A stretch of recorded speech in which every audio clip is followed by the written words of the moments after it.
सँगसँगै अनलाइनले सब्स्क्राइब गर्नुहोस् अनि बेल आइकनलाई दबाउनुहोस् अनि नयाँ भिडियोहरू हेर्नुहोस्।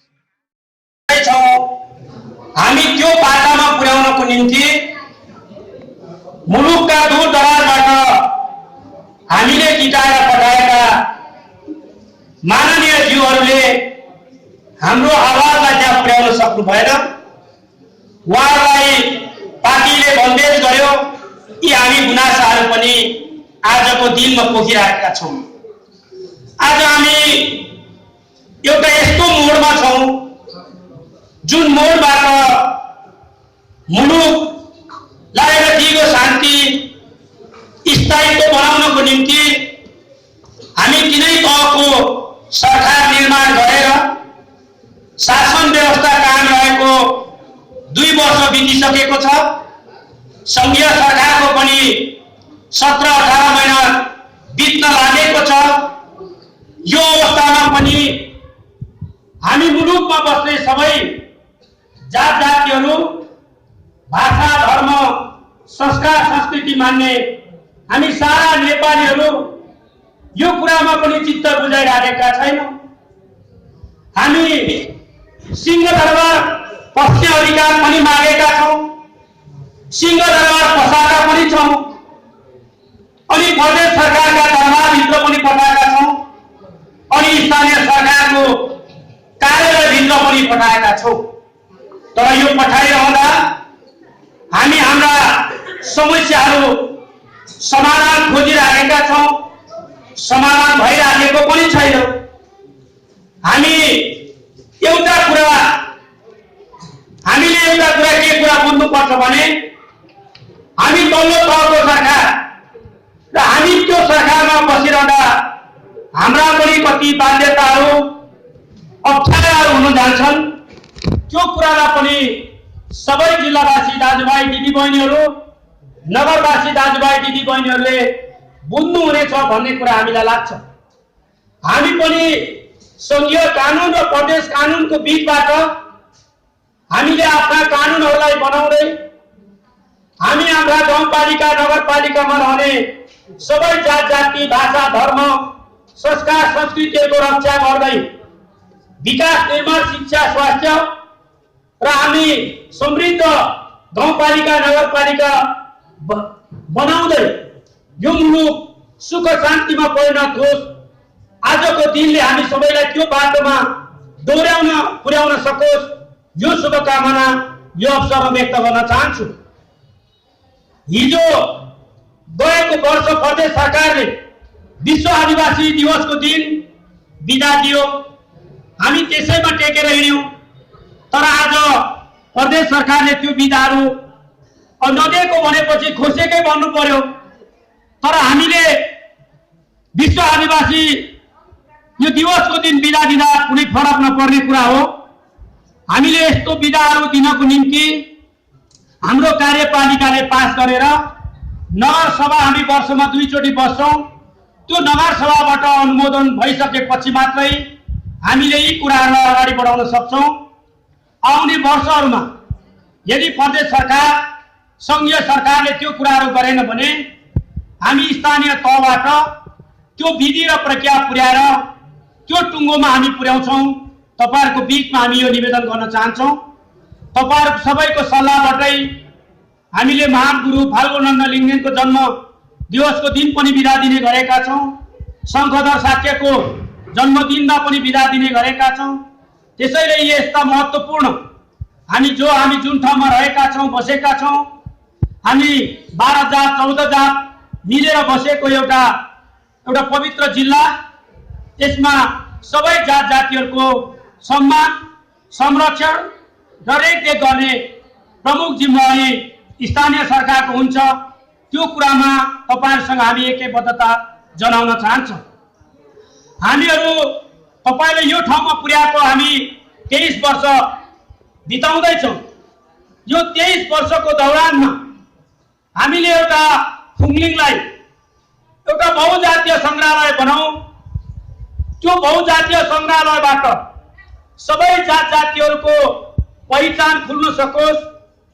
मुलुक र मुलुक बाहिरबाट आउने तीर्थयात्रुहरू भक्तजनहरू जो ताप्लेजुङ आउनुहुन्छ, ताप्लेजुङको फुङलिङमा सबै जात जातिहरूको एउटा साझा भवनहरू छन् अरे, अनि त्यहाँ ताप्लेजुङमा उत्पादन हुने वस्तुहरू त्यहाँ पाइन्छ अरे भन्ने कुरा देखाउन सकौँ।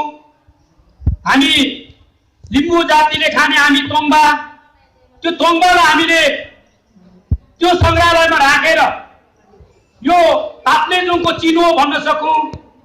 हामी जो गुरुङ जातिहरू छौँ, राडी पाठी भन्छौँ, यो ताप्लेजुङमा बनेको राडी पाठी हो हामी भन्न सकौँ। हामी ताप्लेजुङमा शेर्पाहरू बस्छौँ, हामीले बनेका बगैँचाहरू त्यहाँ देखाउन सकौँ। अनि हामी माथिल्लो बेडमा गाईबस्तुहरू पनि पाल्छौँ, चौरीहरू पनि पाल्छौँ, ताप्लेजुङको छुर्पी भनेर चिनाउन सकौँ। अनि यावत ढङ्गले हामी आफ्नो जात, आफ्नो वेशभूषा अनुसार जे सामानहरू उत्पादन गर्न सक्छौँ, त्यसले पनि ताप्लेजुङको फुङलिङ चिनाउ हामी त्यो बाटोमा पनि लागेका छौँ। तपाईहरु सबैको साथ र सहयोग रहनेछ। हामी जग्गाको खोजीमा छौँ। अलिकति जग्गा कहाँ लिने हो भन्ने कुरा जनजातिका साथीहरूसँग पनि छलफल बहस भइरहेको छ। यसलाई हामी चाँडै नै निष्कर्षमा पुर्याएर हामी जनजातिहरूको पहिचान पनि फुङलिङबाट दिन चाहन्छौँ। तपाईलाई त्यो विश्वास म दिलाउन चाहन्छु। आजको यो 25औं विश्व आदिवासी दिवसको दिन तपाईहरुको बीचमा यो कुरा राख्न पाउँदा हामी आफैमा पनि खुसी व्यक्त गर्न चाहन्छौँ र नगर कुन बाटोमा हिँडिराखेको छ त्यो कुरा पनि तपाईहरुको बीचमा राख्न पाउँदा हामी खुसी व्यक्त पनि गर्न चाहन्छौँ। हामी यो फुङलिङभरि हामी कति भाषा पढाउन सक्छौँ त्यसको लागि पनि हामी रकम विनियोजन गरेका छौँ। आफ्नो मातृभाषा कुन कुन स्कुलमा पढाउन सकिन्छ, लिम्बू भाषा कतिमा पढाउन सकिन्छ, बाहुनहरूको संस्कृत भाषा कहाँ पढाउन सकिन्छ, तामाङहरूको भाषा कहाँ पढाउन सकिन्छ, यी विभिन्न जातका भाषाहरू पनि हामी पढाउँ। यी लोप हुन लागेका यी सबै भाषाहरू हामी 13 जात फुङलिङमा छौँ भने धेरै जातको भाषा पढाउन सक्ने त्यस्तो गुरुहरू विद्वतहरू पाउन सक्यो भने त्यसले पनि सबै एकले अर्काको भाषा जान्यो भने समाजमा राम्ररी मिलेर बस्न सकिन्छ। एक आपसमा भाइचारा सहअस्तित्व कायम हुन सक्छ। त्यो बाटोमा पनि हामी लागेका छौँ। त्यसमा पनि हामी छलफल गरौँ, बहस गरौँ, तर हामीले गरेको काम दीर्घकालीनसम्म रहन सकोस्। हामी त 5 वर्ष पछाडि जान्छौँ, तर पछि भावी पुस्ताहरूले पनि अग्रजहरूले यो थालनी गरे, उनीहरूले थालनी गरेको आजसम्म कायम छ भन्ने कुरा रहन सकोस्, दिगो हुन सकोस्। हामी त्यस्तो कुरा गर्न चाहन्छौँ। संविधानमा व्यवस्था भएको कुरा अब कसैले खोसेर, अब कसैले नदिएर अब हुनेवाला पनि छैन, सम्भव पनि छैन। तर एउटा कुरा हामी सबैले बुझ्नुपर्छ, यो नेपाल हामीले मात्रै चलाएका छौँ कि नेपाल कहाँबाट चल्दैछ? नेपालका नेताहरू कहाँ कहाँ जाँदैछन् अनि ती नेताहरू के गर्दैछन्? अब ताप्लेजुङको दूर दराजमा बस्ने सबै दाजुभाइ दिदीबहिनीहरूले बुझ्नु जरुरी छ। राजनीतिक परिवर्तनको साथसाथै संस्थापक गर्ने कुरामा हामी नेपालीहरू कति सक्षम छौँ कि छैनौँ? अघि नै ज्ञानुजीले भन्नुभयो, सिंहदरबारमा साथीहरू हुनुहुन्छ, विद्वत वर्गहरू हुनुहुन्छ, तर त्यहाँ पुगेपछि किन भुल्दै हुनुहुन्छ? ती बाटातिर फिर्किने आजको यो विश्व जनजाति दिवसले हामी सबै जनजाति गैर जनजातिहरूलाई त्यो प्रेरणा, त्यो सद्बुद्धि आजको दिनले प्राप्त गर्न सकोस्, म यो शुभकामना पनि व्यक्त गर्न चाहन्छु। अघि सङ्गमजीले भन्दै हुनुहुन्थ्यो, हामी चाहन्छौँ परिवर्तन छिट्टै होस्, हाम्रा बाटाघाटा छिट्टै बनुन्, हाम्रो जातीय भाषा, धर्म, संस्कृति, संस्कारहरू छिट्टै बनोस्। यो हाम्रो चाहना हो। चाहना गर्नु स्वाभाविक हो, तर त्यसलाई त्यो अवस्थामा पुर्याउनको निम्ति आज हामी लड्दै आज 25 वर्ष बिताउँदैछौँ। यसलाई संस्थागत गर्नको निम्ति धेरै बाटा विधि विधानहरू पनि पार गर्नुपर्ने हुन्छ होला। ती विधि विधानहरू, ती बाटाहरू पहिल्याउनको सक्ने क्षमता पहिले अगाडि बढ्न सक्ने सामर्थ्य आजको 25औं आदिवासी विश्व जनजाति दिवसले हामी सबैलाई दियोस्, यो शुभकामना पनि यहाँ व्यक्त गर्न चाहन्छु। अघि नै भीमा म्याडम भन्दै हुनुहुन्थ्यो, अलिअलि खर्च बचत त चाहिन्छ, कुनै कार्यक्रम गर्नलाई खर्च विरुद्ध हुँदैन। नगरपालिकामा एउटा प्रपोजल आदिवासी जनजाति फुङ्लिङ र आदिवासी जनजाति महासङ्घ ताप्लेजुङले जुन प्रपोजल लगाएको छ, मेरो टेबलमा छ। म उचित सम्मान, उचित व्यवस्थापन यो कार्यक्रमको लागि गर्ने नै छु। गत वर्ष अलिक थोरै भयो, म पनि थिइनँ, अलिक थोरै नै भयो जस्तो मलाई पनि लाग्यो, तर मैले यसो भाडामा हेर्दा अलिक थोरै नै देखेँ। तर म उचित सम्मान, उचित तोक आदेश मेरो हातबाट हुन्छ। अब हामीले यो खाता सञ्चालन भएपछि अलिक ढिलो हुन्छ होला। यो पहिलो चौमासी निकासा नेपाल सरकारले नछोडेसम्म हामीले पनि खर्च गर्न पाउँदैनौँ। तसर्थ हामीले खर्च गर्न पाएपछि सहयोग गर्ने कुरा छँदैछ। हामी विश्व आदिवासी यो जनजाति दिवसको लागि होस्, खेलकुदको लागि होस्, अरू जातीय संस्कार अनुसार बनाउने चाडपर्वहरू, यो सबै कुरामा हामी आएदेखि सहयोग गरेकै छौँ। तर अघि वडामा भन्ने कुरा पनि आयो। वडाको प्रशासनिक खर्च हामीले सुरु सालमा चाहिँ एकलौटी उहाँहरूलाई 8 लाख खर्च गर्ने गरेको अथोरिटी दियौँ, तर त्यो कानुनसम्म नहुँदो रहेछ। त्यसले गर्दा अहिले वडाले पनि नगरपालिकैबाट खर्च बिहोर्ने हुनाले, नगरपालिकाले नै ती सबै खर्चहरू बिहोर्ने हुनाले वडा अध्यक्ष दिवरलाई यो दुःख व्यक्तिगत रूपमा दिनुभयो, आफ्नो ठाउँमा छ। तर वडा अध्यक्ष, वडा कार्यपालिकाको ठाउँबाट, वडा समितिबाट चाहिँ उहाँले दिन सक्नुहुन्न।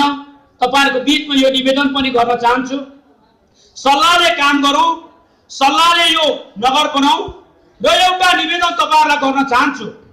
भर्खरै मैले अर्थमन्त्रीसँग मैले कुरा गरेँ, यो आदिवासी जनजातिहरू भन्ने 10-12 संस्थाहरूका जातीय संस्थाहरू छन्। त्यो संस्थाहरूको एउटा साझा भवन पनि छ, सदरमुकाममा छ, एउटा जिल्लाभरिको साझा भवन छ। यसको लागि केही रकमहरू दिन सकिन्छ कि सकिँदैन भन्ने कुरामा हामीले 3 बजेट त चलाइसकेको छौँ। वित्तीय समानीकरण, सशर्त अनुदान, अनि हामीले राजस्व बाँडफाँड र एउटा समपूरक पनि हामीले चलाइसकेको अवस्था छ।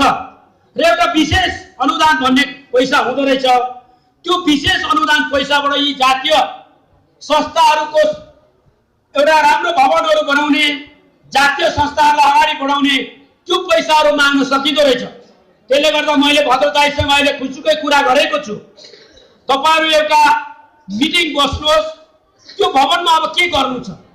त्यो तलको भवन चाहिँ जीर्ण छ, अलिअलि ऋण पनि लागेको छ, ऋण तिर्न पनि सकिएको छैन भन्ने कुरा तपाईहरुबाट आइराखेको छ। तपाईहरु एउटा प्रपोजल बनाउनुहोस् र त्यसको एउटा इन्स्ट्रुमेन्ट पनि बनाउनुहोस्। यति पैसा जति चाहिन्छ भनेर तपाईहरु नगरमा पेश दिनुहोस्। म त्यो फाइल अर्थ मन्त्रालयमा लगेर तपाईहरुको यो कति छुट्याउन सकिन्छ म त्यो पनि तपाईहरुलाई आश्वस्त दिन चाहन्छु। त्यो भवनलाई कम्प्लिट गरौँ र अर्को भवन हामी आफै बनाउन लागेको छौँ। अब हामी चाँडै नै अहिले चाहिँ हामी उपभोक्ता समिति बनाउँदै छौँ। यो उपभोक्ता समिति बनाएर हामी कुन ठाउँको जग्गा हामी लिने, माटै परीक्षण गरेर लिनु परे पनि लिने होइन, अलिकति नजिकै लिउँ, सबैको सल्लाह मिल्ने ठाउँमा लिउँ भने पनि हामी छलफल गर्छौँ। हामी कार्यपालिकामा नि गर्छौँ, अरू साथीहरूसँग पनि सल्लाह र सहमतिका साथ अगाडि बढेर यो जिल्लाको विशेष गरेर यो फुङ्लिङको सबै जात जाति, भाषा, धर्म, संस्कार, संस्कृति, शिक्षा, स्वास्थ्यमा हामी सबै सफल छौँ। हाम्रो स्थानीय सरकारसँग साझेदारीमा राम्ररी काम भएको छ। हामी सबै फुङ्लिङवासी दाजुभाइ दिदीबहिनीहरू अलिकति राजनीतिक पार्टीभन्दा माथि उठेर समाज विकासको निम्ति अगाडि बढेका छन् भन्ने कुराको सन्देश फुङ्लिङ नगरबाट अरू सबै गाउँपालिका, नगरपालिका र सिङ्गो मुलुकले एउटा चाहेको सुखी नेपाली र समृद्ध नेपाल बनाउने कुरामा अलिकति माथि उठेर हामी अगाडि बढ्न सक्यौँ भने हामी जे चाहेका छौँ, हामी जुन उद्देश्य र लक्ष्यमा पुग्न खोजेका छौँ, स्थानीय सरकारको ठाउँबाट हामी हाम्रो सामर्थ्य अनुसार सहयोग गर्ने कुरामा हामी कन्जुस्याइ गर्ने छैनौं। यो वचनबद्धता पनि तपाईहरुको आजको यो दिवसको दिन म व्यक्त गर्दै यो कार्यक्रम भव्य र सभ्य रूपमा सम्पन्न रहोस्। आगामी दिनहरुमा हामीले एउटा सकारात्मक सोचबाट आज जन्म दिवसको दिन अब नाराले मात्र होइन, एउटा रचनात्मक काम पनि गरौँ न। आउने वर्षहरुमा विश्व आदिवासी दिवसको दिन हामीले कुनै न कुनै राम्रो काम गरौँ, कुनै न कुनै एक ठाउँमा राम्रो बाटो खन्यौं भने हामी आज आदिवासी जनजातिहरुले आज हामीले त्यो बाटो बनायौं। आज आदिवासी जनजातिहरुले त्यो ठाउँमा मन्दिर बनायौं। सकारात्मक सोचबाट दीर्घकालसम्म रहिरहने त्यो बाटोमा हामी लाग्ने प्रेरणा पनि तपाई हामी सबैलाई आजको दिनले प्राप्त गरोस्। त्यो सफलतामा चुम्ने हामीलाई सामर्थ्य दियोस्। हामी पवित्र पाथिभराको काखमा कुम्भकर्णको फेदीमा हामी बसेको यो ताप्लेजुङ जिल्ला, हामी जिल्लावासी दाजुभाइ दिदीबहिनीहरूलाई त्यो बाटोमा पुग्ने गरेको प्रेरणा, शक्ति र साथ आज हामी सम्पूर्ण दाजुभाइ दिदीबहिनीहरू, नागरिक समाज, आदिवासी जनजातिहरू, हामी जनप्रतिनिधिहरू सबैको साझा एउटा धारणा बन्न सकोस्। यो शुभकामनाको साथसाथै आज तपाईहरुले यहाँ बोलाउनुभयो।